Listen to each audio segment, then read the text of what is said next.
Good. Yeah. Like to call the meeting to order. Moved by Councillor Coddick, seconded by Councillor Hudson. Resolved that the regular meeting commenced at the hour of 7 p.m.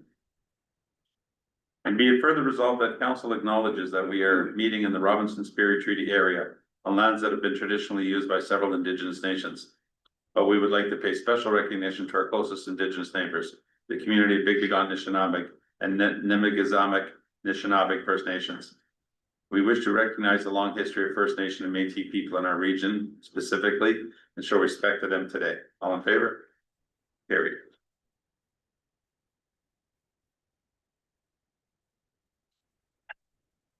Any additions or deletions to the agenda? No. Okay, any disclosure of pecuniary interest? Seeing none. Approval of the agenda. Moved by Councillor Hudson, second by Councillor Coddick, resolved that the agenda be approved as circulated. All in favor? Carried.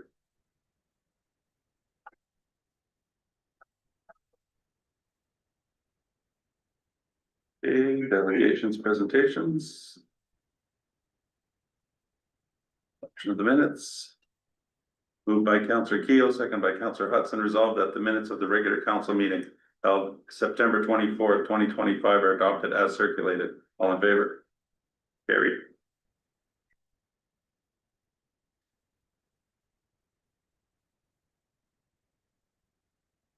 Moved by Councillor Coddick, second by Councillor Hudson, resolved that the minutes of the special council meeting held October 8th, 2025 are adopted as circulated. All in favor?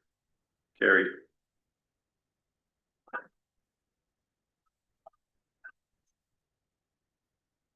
Okay, no petitions, correspondence, reports, and committees.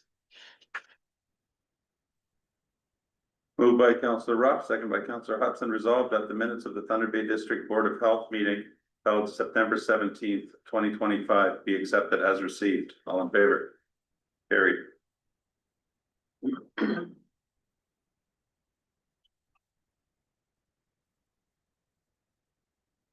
Moved by Councillor Keel, second by Councillor Coddick, resolved that the minutes of the meeting of the District of Thunder Bay Social Services Administration Board held September 18th, 2025 be accepted as received. All in favor? Carried.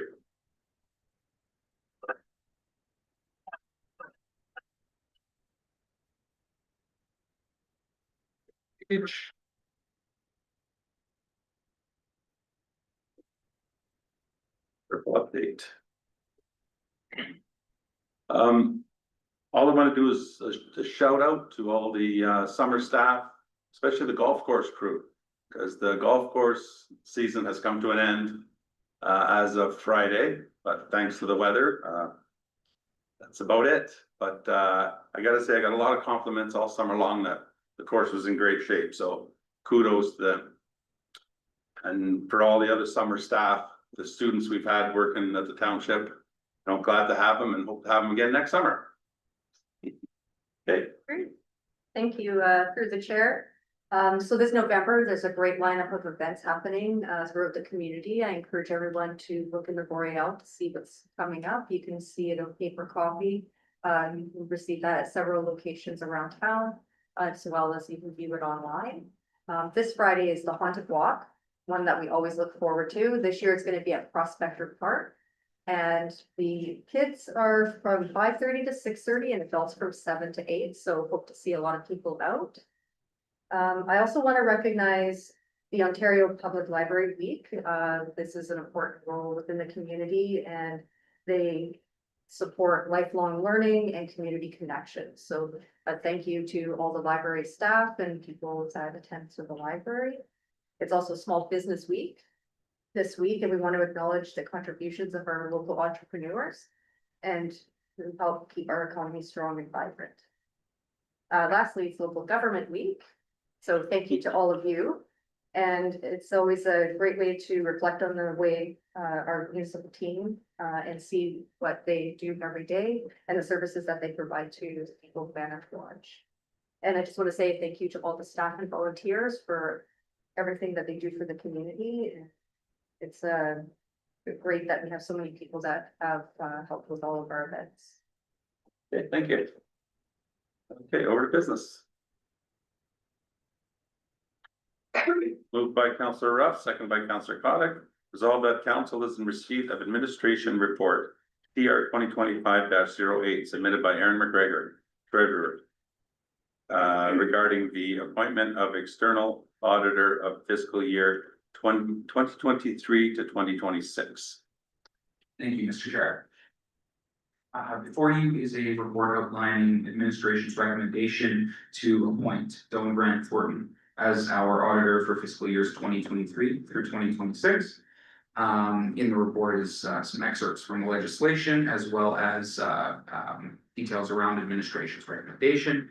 As council and the public's aware, township is a little behind on issuing financial statements. And we issued our 2021 financial statements in July of 2023. 2024 rather, and then this July we issued our 2022 financial statements. We are we do have a plan to pick up the pace, so to speak, which is detailed in the report.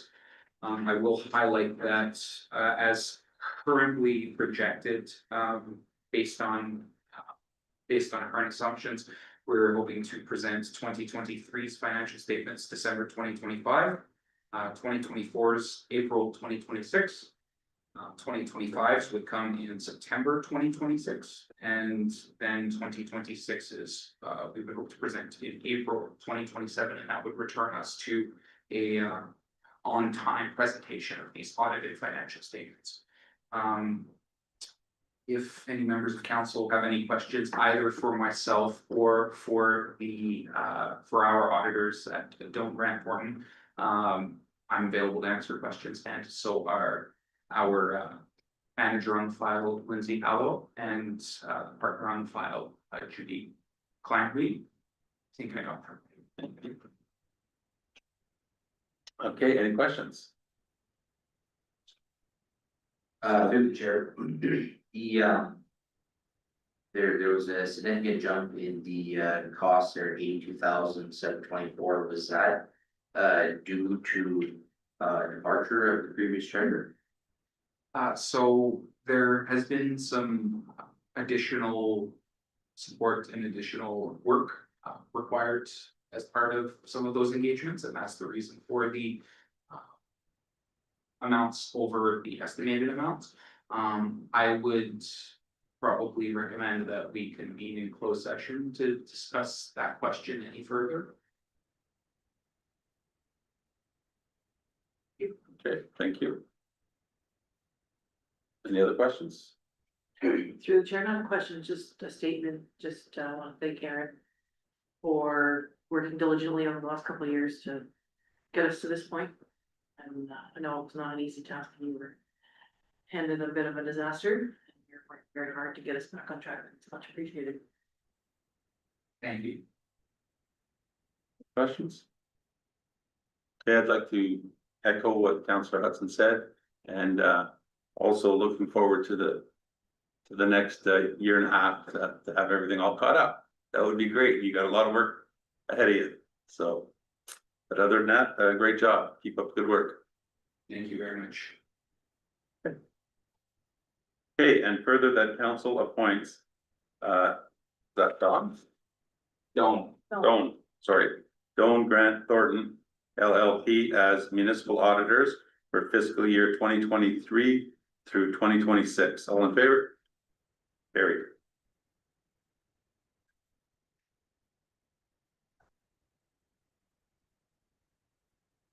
Thank you for joining us. There were no questions from council, but thank you for being available.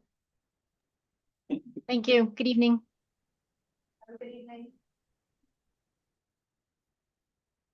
Okay, moved by Councillor Cottick, seconded by Councillor Hudson. Resolved that council is in receipt of administration report FD 2025-06 submitted by Tiffany Lidster, Deputy Fire Chief, regarding the Fire Department monthly report, September 2025.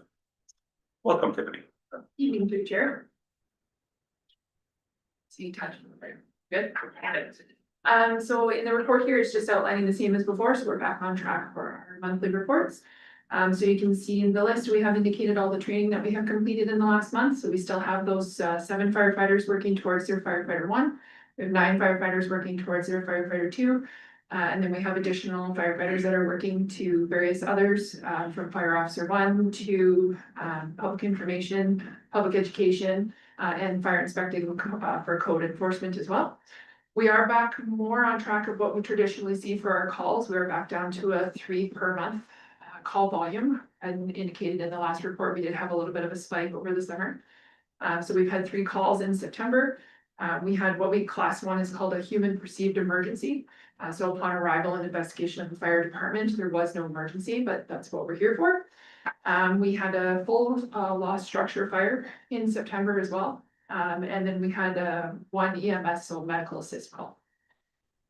For public education, so our Facebook page, new Facebook page is up and running. We also had Tester Smoke Alarm Day as an initiative through the OFM, so it will continue to occur on September 28th of every year. So this year, our emphasis for that was to get the information out to the schools. So what they're doing is through the OFM, for each year, any classroom that chooses to sign up, every time they test their smoke alarm, they enter in that data, and it's a province-wide contest between all the schools. We also had fire extinguisher training with the high school where we taught 24 students and then also put them through a practical live fire extinguishers as well. And that's a service that we offer to schools, businesses, and we're actually trying to set up for the teachers of all the schools. Upcoming events, at the time of the report, we had our Fire Prevention Week open house, which was October 9th. And just some correspondence, we're starting into making sure that all of our mandated yearly either inspections, annual safety, so Rescue 1 went to Marathon for its annual safety, and the pumpers at time of report were still due, but they have also been completed this month. We had 2 community grants that were available. So one was the Fire Smart Community Grant, which is through the Ministry of Natural Resources. And that was an extension of the first grant back from 2022-2023 for a community that became a Fire Smart community, which we are. So that was successfully completed and applied for. We also applied for the fire protection grant through the OFM, which was doubled from last year. It's a 3-stage cancer prevention grant. That has been applied for and received confirmation back that there was reviews with no errors and no clarifications required. So we'll just be waiting to hear back on that. And other than that, we're hosting another AS&E testing day on November 1st, and we have 2 outside fire departments that are sending students for testing as well. Any questions? Thank you. Questions? Through the chair, what exactly is AS&E testing? So it's academic standards and evaluation. So when the province put in the testing, it's a twofold, 2-side. So you have your OFM side, which does its own credentialing and courses for training. And then academic standards and evaluation is the regulation body, so the regulatory body that mandates the level of testing that is required. So every course you complete, whether it be for the OFM or the standardized NFPA testing, you have to then additionally go through and complete an AS&E exam. So they're in the same building, but they're completely separate. So we do our training through the OFM and the fire college. We're tested through academic standards and evaluation.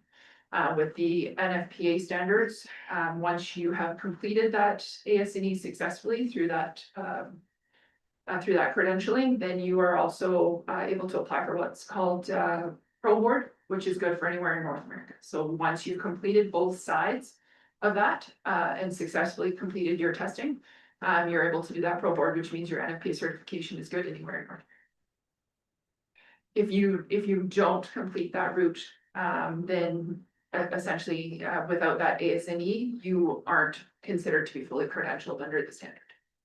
Okay, thank you. Any other questions? Through the chair, the training that the firefighters are taking place in right now, is that part of the mandated training? Yes. So what we do is there's a little bit of a different combination. So some courses are done through the OFM's, it's called CERP's online portal. So you sign up through the Ontario Fire College and you complete your courses online. Some are blended where you do online and then you go away to an RTC center. Our in-house training that we complete every Thursday and any of the additional training days that we do, those are all the individual skills. So firefighter 1, firefighter 2, we're able to complete those skills in-house through learning contracts. And then what happens is the students are mandated to do at their own learning pace on online platform through IVSTA, which is the regulatory body of where all of the OFM and the OFCs, firefighter 1, firefighter 2, they're called JPR, so the standards that we have to train to. So once they complete that, they have to then be signed off on all their skills that they are proficient. So it's a 4-level process. Once that is complete, then that makes them eligible to do the actual testing through that ASME for their written test, and then through the Ontario Fire College for their skills test. It's a fairly lengthy process. Sounds in depth. It is. These are the people we want with all that training. Exactly. Any other questions? So through the chair, I have kind of a not training related question, just a kind of fun little thing. I remember back in school, they used to do, the fire department would come in and they would do, like you had to draw a safety route out of your house. Homescape, Do they still do that? yes. Okay. Yeah, so we've done like, sometimes when we do our class visits, we do different topics every time we attend the schools. So we attend the schools sometimes by the individual class, sometimes by the school. Like the fire extinguisher training was an individual class. It was twofold. It was the shop class, but also the hospitality and tourism, because they do a cooking component. So sometimes when we go, we just do a different topic so that we're not doing the same things every time that we go. And last year, the theme for Fire Prevention Week incorporated that, so we were able to do that. We actually held a contest at the school where the children were to complete their home escape plan, practice their home escape plan, apply. Fire department actually went out and observed them doing their home escape plan, and then we did a random draw for some prizes for anyone that participated. Oh, it's really cool. Thank you. Any other questions? Seeing none, thank you very much. Okay, and further that council receives the deputy fire chief's monthly report as presented. All in favor? Carried.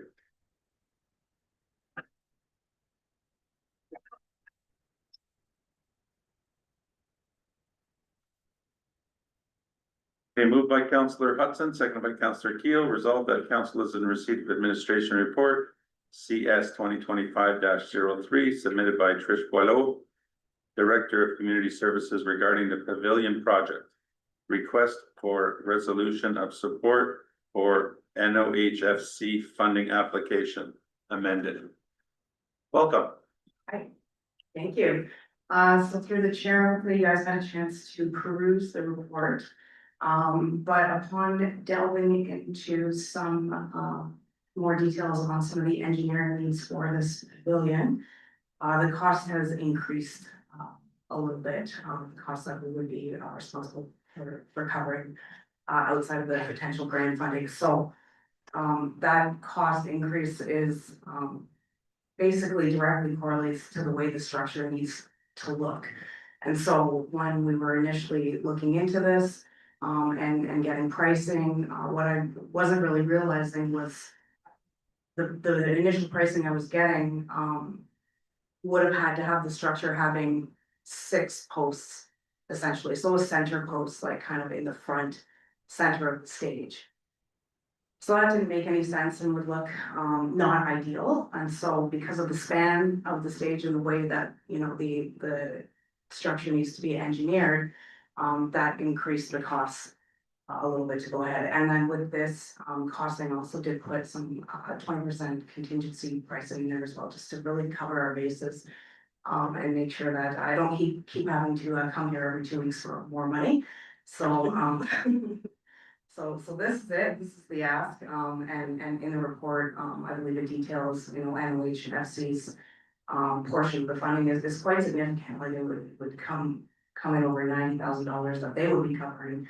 And I think this is an opportunity that we would be remiss to not take them up on. This is gonna beautify our waterfront, and it's the center of our town. And you know, over the years, my dream vision of that waterfront is that we've got a lot happening, and it continues to be a community hub and a place that we can enjoy all kinds of events for years to come. So that's it. Any questions for me? Through the chair, just the pavilion, obviously, like it has a long life expectancy, so made out of steel or tin or. Yes, don't have the, structural details in front of me, but yes, it's got a long life expectancy. It's gonna be a year-long, year-over-year asset for the township. Thank you. Okay. I have a question. So you said it was the 6 posts, but now it's gonna be 5? Or 4, okay. it's just the out, like the two in the back and the two in Okay. the front, nothing in the center. And so that's gonna be basically enclosed on 3 sides?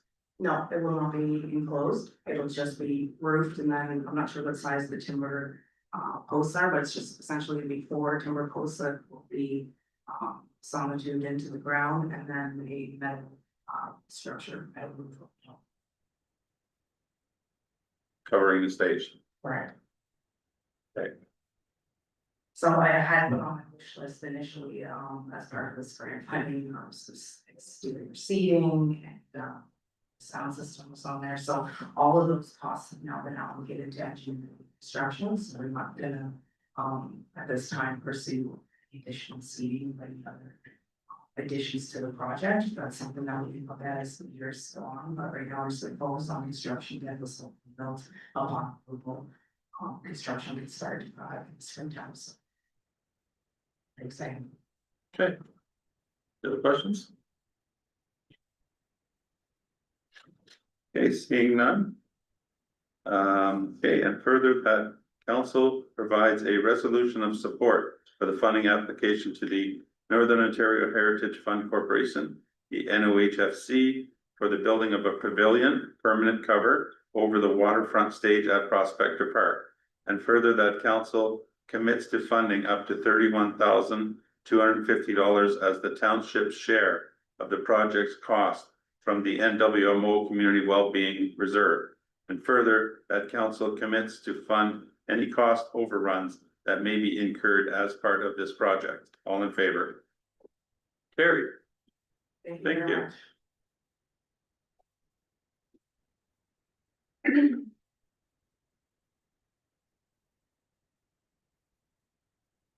Okay, moved by Councillor Ruff, second by Councillor Hudson, resolved that the 2026 Rural Ontario Municipal Association Roma Annual General Meeting and Conference is scheduled to be held on January 18th to January 20th, 2026 in Toronto. And be it further resolved that the following councillors and or staff members will attend. Any takers? I'll have to, through the chair, I'll have to have my schedule. Okay, so interest? Kathy, no? Yes? If Cody is unavailable and no one else wants to go. to I would have to check scheduling as Yeah. well. I'm not sure why I didn't already do that, but it slipped my mind, so. Oh, I'll wait and see if no one else is available, then I'll definitely go. But I know I'm working, so I just need to know if everybody else is. If someone else wants to go, then absolutely go. It's a great okay. place to be. Not sure exactly whose turn it is or how it would work or who's been there. I don't think you've been to Rome yet, have you? You haven't been there to Roma yet, but you have. I right? have, Okay, that's so Kelsey Rockefeller. Yeah. you have also. Okay, so then. It's I'll have an answer on that swiftly. okay, so what shall I put there? So, Yes. the mayor.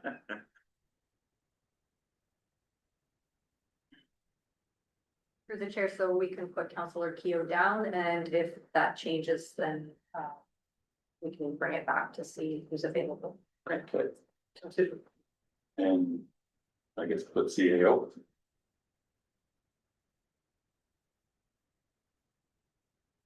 Yes. Perfect.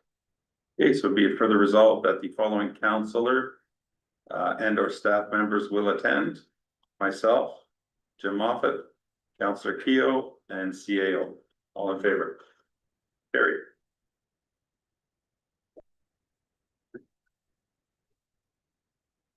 Perfect. Moved by Councillor Keo, second by Councillor Cottick. Resolved that council is in receipt of correspondence from the Corporation of the Township of Larder Lake regarding a resolution of support for the extension of the certification deadline under the Ontario regulation, 343-22. Would you like to speak on that? Yes, sure. Thank you through the chair. So we're bringing forward this request, for resolution of support. We received this from the township of Larder Lake, for an extension of certification. So this is the certification, mandate that came down from the Ontario Fire Marshal and Ontario Fire College, where firefighters are required to have firefighter 1 and firefighter 2 certification, by July of 2026. This is very difficult for smaller northern communities, and also difficult for our firefighters who work shift work. And this is being seen throughout the communities in the north, and we've received several of these resolutions coming forward from other communities that support. A lot of our firefighters are not career firefighters up here. A lot of them are volunteer based, and so what we're requesting is an extension to that deadline. And that way it gives people more opportunity and a little bit of a longer time frame to get that certification. Any questions? Through the chair, I'm definitely in support of this, and also for a lot of the smaller communities, their budgets constraints also restrict their ability to do the training in that time frame. Because they have lots of priorities and little budgets sometimes. I think if we can in any way convince the OFM to extend it by a couple of years to help out, so that we don't lose all these little fire halls everywhere, then I think that would be great. Yes, I totally agree, and like when it was right down to it, what could or would they do? If not everybody. Through the chair, it's my understanding that they haven't actually given any idea as to what will happen in 2026 if we're not, if nobody's certified. I don't believe they have put any consequences into place yet as to what that would look like, as far as I know. So they might not even be ready to roll this out. I don't. Okay. Yeah, so there's a lot there, so, but Yeah, my understanding is, without having the certification, firefighters cannot attend certain scenes or participate in certain scenes. And so that restriction is in place regardless if, you don't have it, then. Oh, yes, yeah, absolutely. I was going to request you. I know the rules are. come back. Sorry, through the chair, so in regards specifically to the letter, that's come for this request. So there is a slight difference in the training and the certification that they're talking about. So the Larder Fire Department, if you're comparing it to us, for example, and Manitowoc Fire Department, our ENR bylaws are significantly different. So the Larder Fire Department's ENR regulation, establishment regulation bylaw has basic firefighting with no rescue, which means they do not conduct interior fire. So they are exterior fire attack only and no auto extrication. So the training that is required is still mandated as a standardized training that is coming into effect in July 1st of 2026. But there are 2 streamlines available, and the training that's required by both departments is different. So that is one thing I just wanted to make sure that everyone is under the understanding. There is a 2 streamline. So there's the Ontario SEAL stream, which is the Ontario Fire College, Ontario Fire Marshal Office provincial mandated testing. And then there is the NFPA certification testing, which is our level of department based on the ENR bylaw for what we say that we are responsible for to responding. So the certification that's coming in place, and Councillor Ruff is correct, there hasn't been anything that's come out that has initially said, so as of July 2nd, if you don't have your basic training, so the minimum mandate is firefighter 1, firefighter 2, which also encompasses another 2-level course, which is hazmat. That is technically the prerequisite for firefighter 2, so you can't get your firefighter 2 until you also have your hazmat courses. So those minimum 4, every firefighter in the province must have by July 1st of 2026. Then the individual different positions you hold in the department, you must have the minimum training for that as well. So a captain has to have fire officer 1 and instructor on top, and so on and so on. So there isn't anything at this point. So say come July 2nd, the OFM hasn't come in and said, like, this is what you can and can't do. What it's going to come down to, unless they don't, it will come back to the municipality and be the responsibility and the decision of the municipality to say, this is what our fire department is trained to, this is the mandated training into the province. Yes, we're still continuing to work on it, and what are our options, and we just don't know what that looks like at this time. Thank you for the clarification. Other questions? No, I think we're So good. on there, through the chair, so if, like, is there a number of, like, say in the fire department there, like, say. Financially wise, you can't have 20 people trained, like, how many. People have to be together that are qualified to train to do something, is it 3, 4?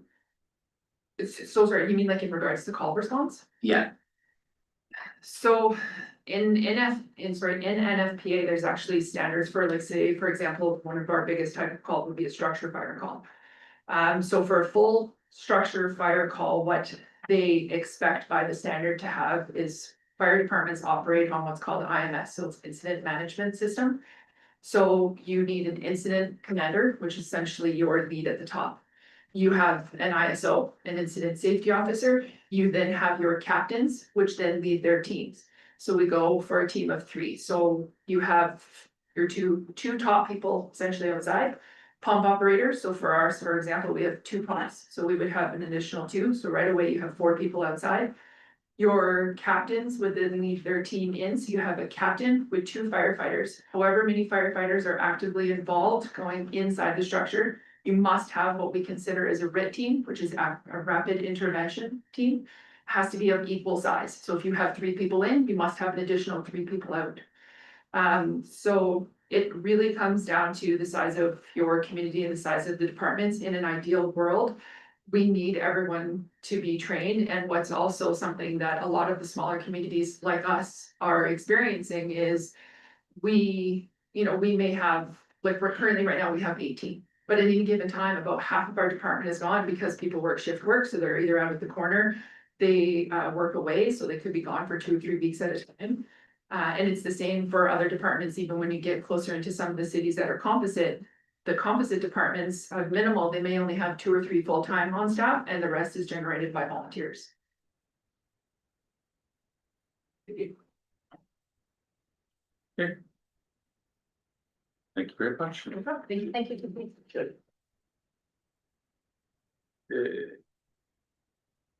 So, and further that a copy of this resolution be forwarded to the Ministry of Municipal Affairs and Housing, the Association of Municipalities of Ontario, AMO, and the Corporation of the Township of Large Lake.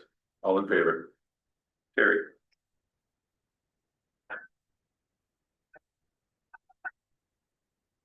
Okay. Next. Moved by Councillor Kotick, second by Councillor Keough. Whereas October 19th to October 25th, 2025 is Local Government Week in Ontario, an opportunity to reflect on the vital services delivered by municipal government.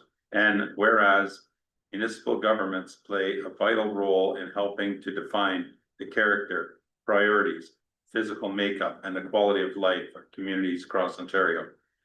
Now therefore be it resolved that I, Mayor Jim Moffat, on behalf of the Corporation of the Township of Manitowoc, do hereby join with partners such as the Association of Municipality Managers, Clerks and Treasurers of Ontario, the AMCTO, in acknowledging and celebrating the work of local municipalities by proclaiming October 19th to October 25th, 2025 as Local Government Week in the Township of Manitowoc. All in favor? Carried.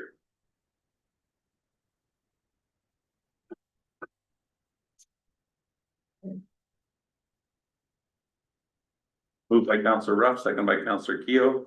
Whereas Small Business Week is a national event to pay tribute to the contributions that small businesses make to the Canadian economy. And whereas we honor entrepreneurs who take a risk on an idea, choose to invest in our community and create jobs for others. And whereas with over 430,000 small businesses operating within the province of Ontario, small business is a vital contributor to the economic health and social well-being of our communities. Now hereby be it resolved that I, Mayor Jim Moffat, on behalf of the Corporation of the Township of Manitowoc, do hereby proclaim October 19th to October 25th, 2025 as Small Business Week in the Township of Manitowoc. All in favor? Carried.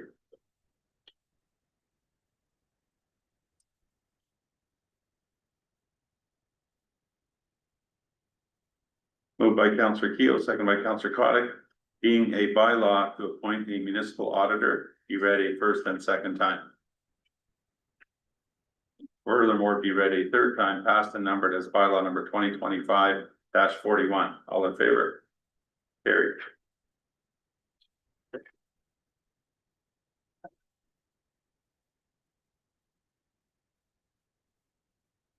Moved by Councillor Ruff, second by Councillor Hudson, whereas section 239(4) of the Municipal Act 2001 SO 2001 C 25 provides that before holding a meeting or part of a meeting that is to be closed to the public, a municipality or local board or committee of either of them shall state by resolution the fact of holding of the closed meeting and the general nature of the matter to be considered at the closed meeting. Now therefore be it resolved that this meeting is hereby closed to the public as the subject matter being discussed falls under the following section. Section 239(2)C, a proposed or pending acquisition or disposition of land by the municipality or local board, land disposition. All in favor? Carried.